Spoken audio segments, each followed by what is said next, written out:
खुरगाव नांदेड येथे 8 जानेवारी रोजी आयोजित धम्मध्वज दिन कार्यक्रमाच्या निमित्ताने काढण्यात आलेल्या धम्मध्वज पदयात्रेचे ठिकठिकाणी स्वागत करण्यात आले। या पदयात्रेत मोठ्या संख्येने धम्म उपासक उपासिका सहभागी झाली होती। हयातनगर येथून सुरुवात केलेल्या धम्म पदयात्रेचे इंद्रानगर सारोळा मुडी या गावामध्ये अतिशय उत्साहात स्वागत करण्यात आले। यावेळी प्रामुख्याने भीमराव खाडे, केशव कापुरे, मिराजी खाडे, बोधाचार्य खाडे, गोदावरीबाई खाडे, संताबाई गोडबोले, आबा सावळे नांदेड, तानाबाई खाडे आदी उपासक उपासिका सहभागी होत्या।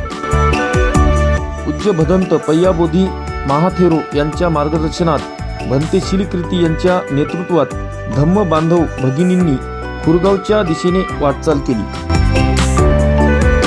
पदयात्रेच्या मार्गावर डॉक्टर बाबासाहेब आंबेडकर स्मारक वसमत येथे यशवंतराव उबारे यांच्या वतीने भोजनदानाचा कार्यक्रम करण्यात आला, तर भंते बुद्धभूषण यांनी धम्मदेशना दिली।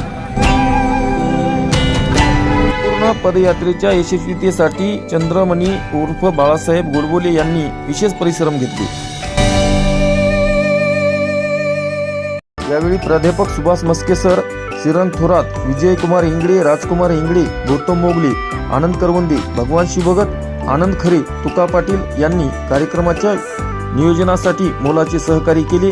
जनसावली न्यूज वसमतसाठी बाळासाहेब कांबळे।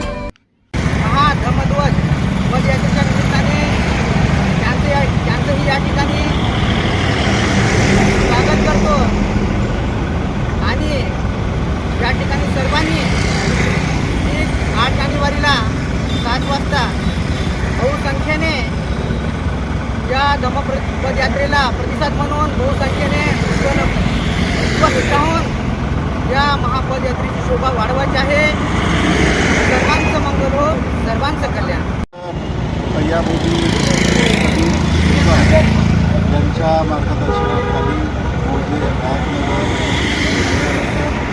मुडी मार्गे वसमत सारोळा आणि मालेगाव कासारखेडा खुरगाव अशा पद्धतीने धम्मयात्रा आयोजित करण्यात आलेली आहे।